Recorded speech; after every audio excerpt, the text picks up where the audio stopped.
Welcome to the Dear Professor series, where college students who take courses online speak their minds. I am your host and e-learning strategist, Dr. Kellie Alston, who is honored to have a conversation with today's guest as she sheds light on her experiences as an online student. I have been teaching online since 2004 and made the tough decision to obtain my PhD through an online program. So I have been both the online instructor and the online student. As a result, I know that there are some wonderful things happening with online programs, as well as some not so wonderful things going on. The purpose of this series is to help professors and students experience a more fulfilling online learning environment by allowing students to reveal their needs and their pet peeves. My hope is that this information will support professors in making the necessary changes or adjustments in the design and delivery of their online courses, which should ultimately enhance student success and satisfaction with distance education. So, if you're interested in hearing what students have to say about their lived experiences online, please hit that subscribe button and the notification bell so that every Wednesday at 8 p.m., the latest episode will come straight to you. Also, feel free to comment about anything said and ask questions. Today, I am elated to have Mrs. Takima Hoy-Hines here with me. And I wasn't going to tell you all this, but I met Takima a couple of years ago. And we'll just see, and how her interview unfolds. And she is such a wonderful human being. And I'm excited just to be here with her. So, Takima, how are you doing today? I can't complain. I can't complain at all. Okay, so you doing all right? Yeah, I'm doing good. Doing really good. Good. Well, Takima, tell us a little bit about yourself. I'm a non-traditional student, meaning that I'm 35 plus. Okay. I work 1.5 jobs, and I am currently attending an HBCU for the early childhood education major. Yay. And I desire to own my my own childcare facility one day. Oh, Takima, I have to, give you applause for being an educator. And so I just want to thank you for that. I'm sure your facility will be phenomenal. When do you plan on opening that? Um, so right now my life is going through some transitions. I was planning to do it within the next 3 years, but I may have to postpone it due to some other transitions taking place. Okay, so maybe like a 5-year plan. Yeah, 5-year plan. Okay. 5 year. Definitely So, 5. Takima, what is your general experience with taking online courses? I've had some good and I've had some bad. But generally it turned out not to be as bad as I expected it to be because, as I said, I'm a 35 plus. And so I was used to traditional education in the classroom in front of a teacher. Mhm. So online I thought was going to be a lot worse than it was, but it's had its ups and downs. So, are you pursuing an entire degree online, or do you just take some classes here and there? Now I'm pursuing my entire degree. I got my first associate's degree from a community college, and I transferred to the university I'm currently at. And I will receive my bachelor's, and I'm working for my birth through kindergarten licensure Okay, and so your bachelor's, you're going to get that when? in May, In May of 2024? May 2024. Well, congratulations. Was your associate's degree online too, or did you do No, that in person? I did that in person. Okay. So you have something to compare them to. Yes. Okay. So if you were to rate your experience, because you said you had bad and you had good, let's say you were to rate your experience on a scale of 1 to 10, with 10 being outstanding and 1 being horrific, what rating would you give? would give it probably about a 7. Okay. Oh, I that's would pretty good. but I would give it a 7 only because of, my professor, one in particular professor. Um, Okay. can I say Dr. Austin? Um, Oh, no, you let the people know. It's okay, go ahead. The secret is out, everyone. Go ahead, Takima. yeah, I will say that, it grew to a 7 because of my experiences within your classes. Um, Oh, because before that, I basically felt like my classes were that I was being a self-taught student, okay. um, and there was not very much communication, and there was like you got your syllabus and you had to make do with the syllabus. You get your due dates, and that was basically it. Okay, so it look like I hear a few pet peeves in there. We're gonna talk about that in a minute. So, Takima, now that you said that, that's a good segue to what are your needs as an online student?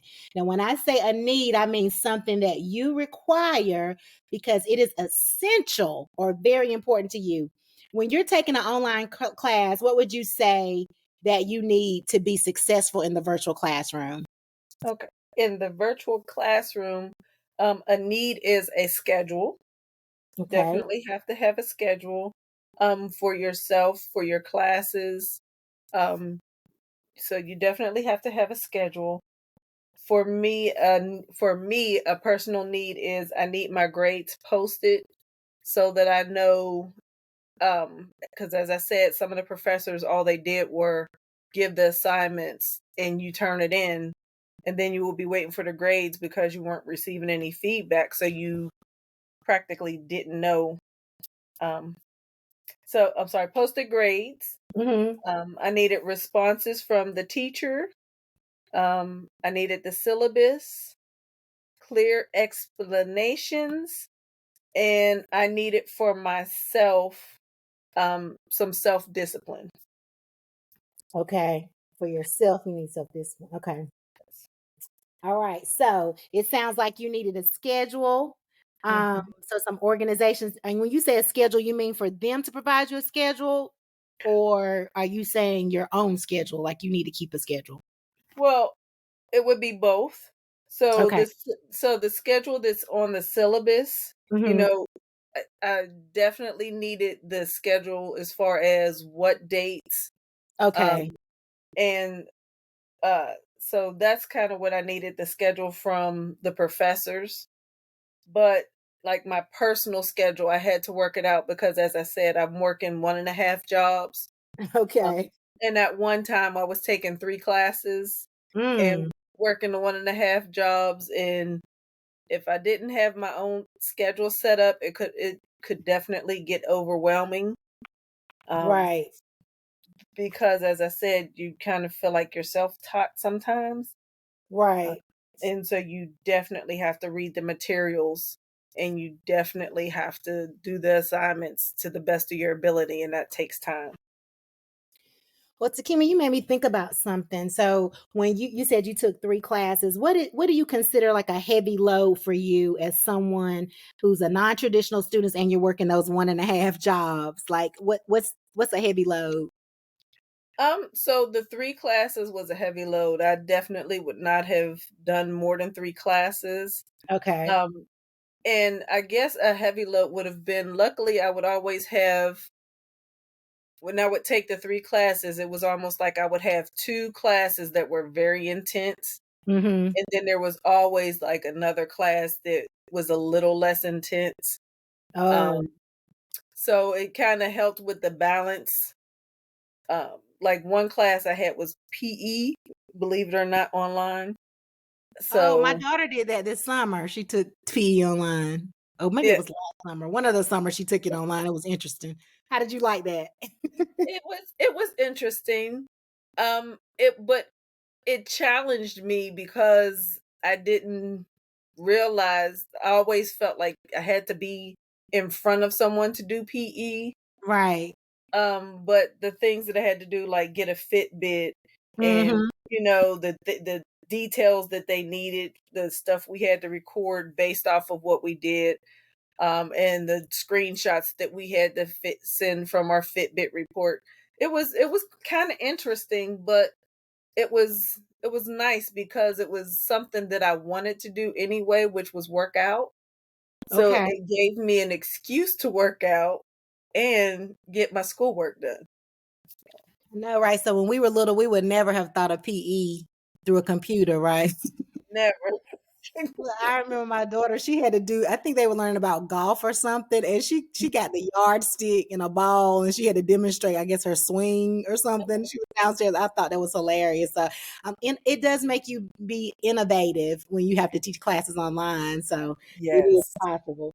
Now, let me ask you this. When your needs are not being met, how do you deal with that? Do you communicate with the instructor? Do you suffer in silence? What do you do? I've done both.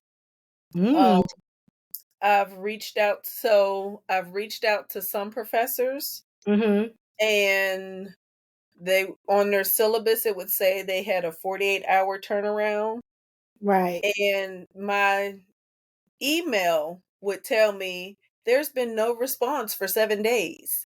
Ooh. Um And so I thought that it was just me, and I've reached out to classmates, once I learned how to do the email so that I can reach out to classmates, and that's how I would get some of the responses that I needed. And so then somebody told me, "Well, you're supposed to reach out to the advisors because honestly, um they give you some instructions about online classes, but they don't give you enough details about the needs and what your rights are, what your Oh, rights and responsibilities are."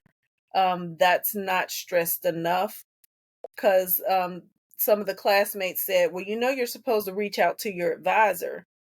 But then at that time, I was also having a problem with my advisor who was not responding back to me. So it got to be where I was suffering in silence because nobody was responding.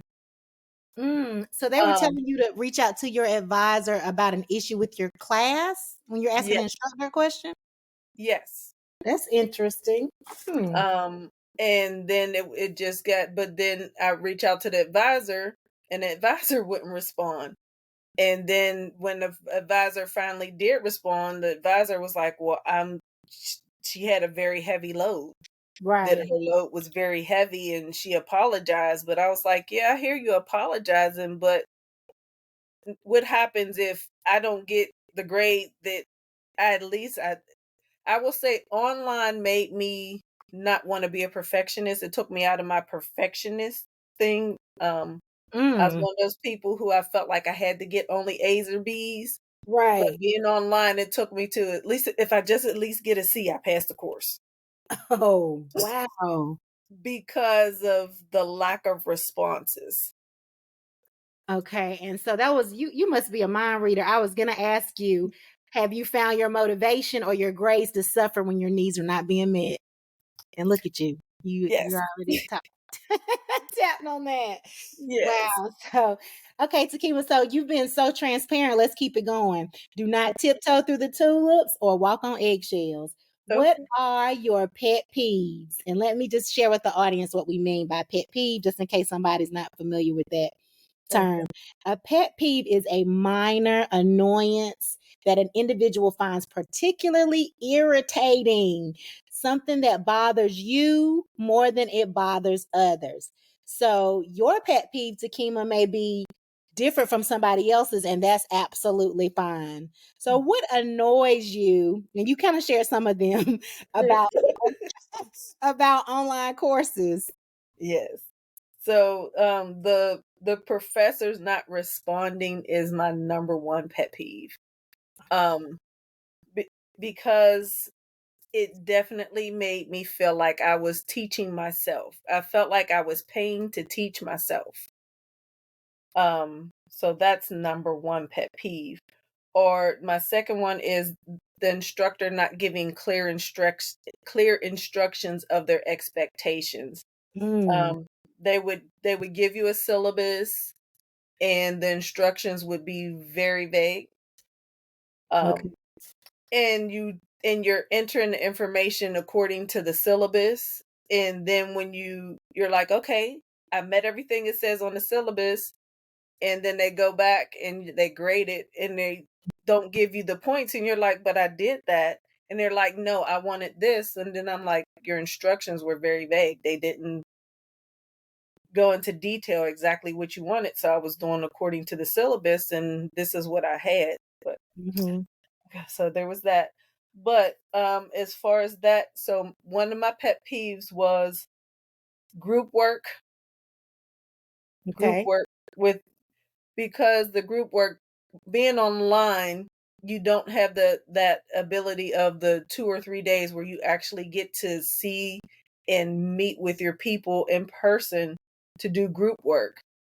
But Okay. you have to schedule. Most people who are taking classes online have busy lives, and they just need to be able to do things when they can. Mm-hmm. So trying to match the schedules together and then trying to get people to do the work, um it was a little frustrating at times, especially when you're trying to reach out to them, to Right. your classmates, and you're like, okay guys, when are we going to get together? And nobody responds, or you say, or you'll even say, okay, so I can do Monday, Thursday, Friday, Saturday at these times. What times can you get together? And nobody responds. Or you say, okay, well, I'm gonna set up this Zoom, and one person comes in, but that person who comes in is like, well, I didn't understand, I don't know, or I didn't read the chapter, and so you feel like, what is you're no good to me because you're not helping, you just want me to do all your work. Right. The You get the freeloaders. grade. You're talking about the freeloaders. The freeloaders, yes. Yeah. you So, know Takima, let me ask you about that because that comes up a lot, and group work has been a part of higher ed, and for it has a lot of significant benefits, but for Mhm. decades. So, is it because it's online, or is that because of what do you think is? Now, I don't want to put words in your mouth, but when Mhm. it comes to working in groups, even in person, because I had that problem as an undergrad when we didn't even use the internet. Right. So that tells you how old I am. And having, people to meet in the library or meet where we were supposed to meet, and everybody's, booked and busy.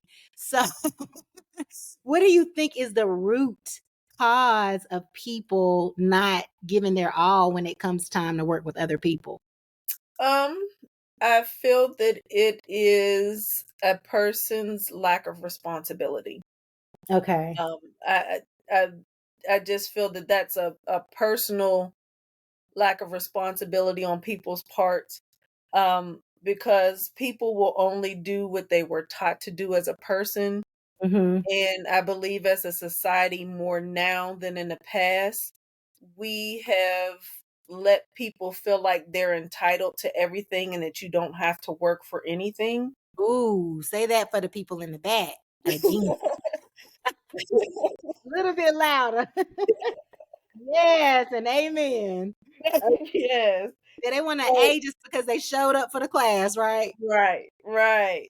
And so, I just so I believe that it really starts at home, and it starts in early education. Mm-hmm.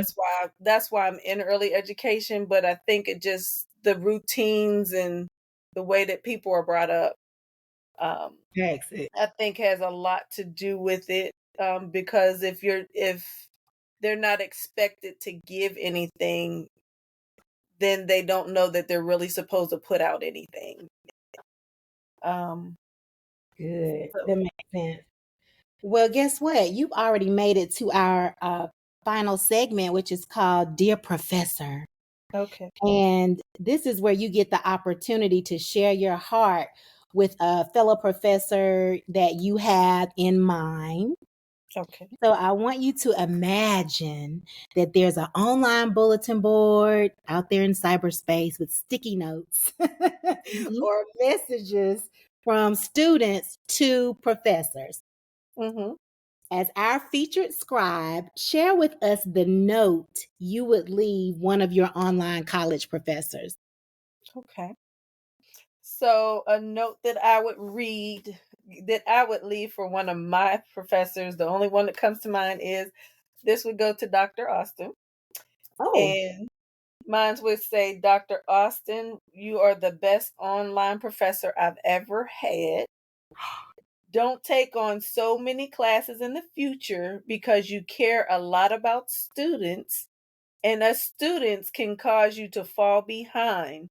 Mm. Never stop being you. Your leadership is absolutely amazing. Oh my goodness, y'all. I did not tell her to say that. No, she didn't. I promise she didn't. No, she didn't. Oh, Yes, Takima, that was so sweet. yes, but that. Okay, let me get myself back together. You trying to mess with me. Okay. Oh, So oh, no. look, as we close, that was such a good note to close on. Let me share my takeaways from today's conversation. When Takima is taking courses online, she needs communication from Mhm, her instructors, from the advisors, and she needs it to be within the time frame that you say it's going to be. If that's 24 hours, if it's 48 hours, we were supposed to respond in 24 hours, but mhm, whatever the case may be, she needs you to check your inbox and respond.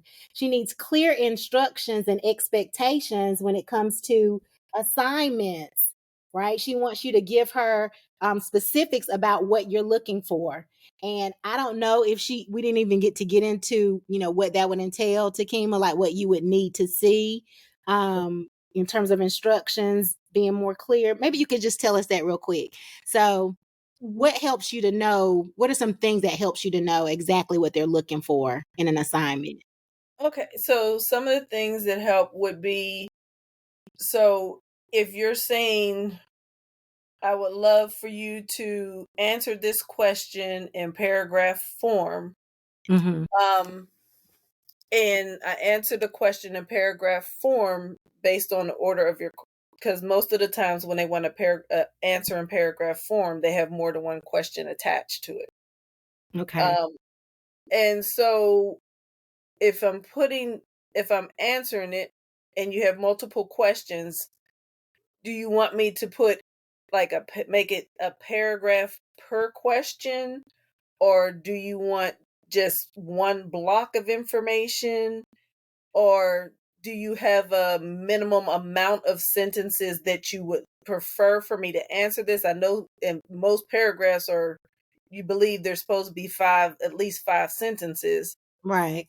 but do you want more? Do you want less? Or you just saying, that should be something that I feel that should be in the syllabus, so that whenever I'm asking for paragraph form, that means I need at least five sentences, or give me a you know Some kind of parameters to know parameters. how to Yeah. do it. Oh, good. Okay, y'all. So you all heard that. And also, Takima needs specific deadlines on that syllabus, those dates, that scheduling, and she wants to know what her grades are. She needs you to post the grades in a timely fashion so that she knows where she stands in the course. And last but not least, she just needs responses, right? You said she needs that feedback from all of us that are teaching online. Did I get that right, Takima? Yes, ma'am. Okay, good, good. So we just want to thank you so much for being here with us, Takima, using your precious time. You're an educator, so I know your time is limited. I have truly enjoyed you and learned so much about you in this little short time.